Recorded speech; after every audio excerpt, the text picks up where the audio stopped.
شهادة المقدم حسن وأخونا عماد. أنا طبعا علاقتي كانت مع حسن يعني زي الأخ بالنسبة لي. أنا كنت بتواصل مع حسن أيام عماد، كان ما قدر يمرق من البيت، كان في الجريف وكان وضعه شوية كده متأزم. تواصلت معاه ووريت حسن الحاصل على عماد،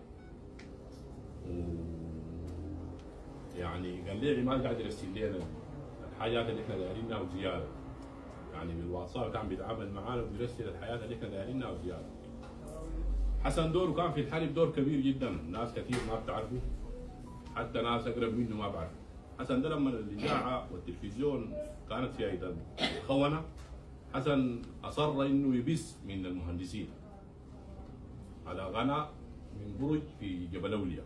لما انضرب البرج حسن ما قدر يقعد في المهندس ومرق وجا وقف هنا لحد ما يعمل البث في تلفزيون السودان، وحاول وجاهد لحد ما وصل التلفزيون الان الشغال.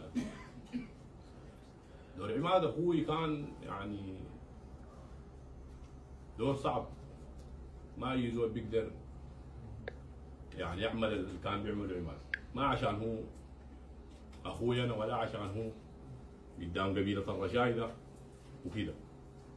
عماد ده أنا لما عرفت الكلام ده لما حصل الوفاه، انا لما اتحركت من بورسودان على اساس انه احصل الجثمان في الدفن في درمان، انا وصلت عطبره مع الازاق، وكان في ناس كرام منتظريني على اساس انه امشي افطر معاهم كده، وانا كنت رافض لانه داير احصل، قلت له انا بفطر قبلي هنا وبمشي طوالي ما بقيف. لما عطبره عرفت انه انا اخو عماد، لا هم فطروا ولا انا فطرت، يعني المينا كله كان يعني موقف انا ذاتي ما تخيلت الناس تحب عماد قبل.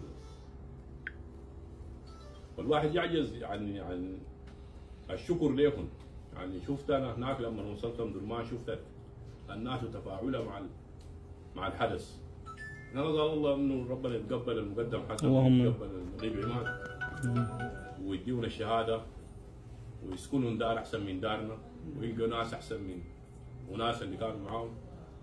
وشاكر لكم جزيل الشكر وجزاكم الله خير.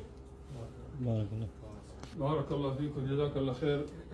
وعبركم نعزي أسرة من أسر سواكن في الفقيد حسن إبراهيم، وهي أسرة باسودان.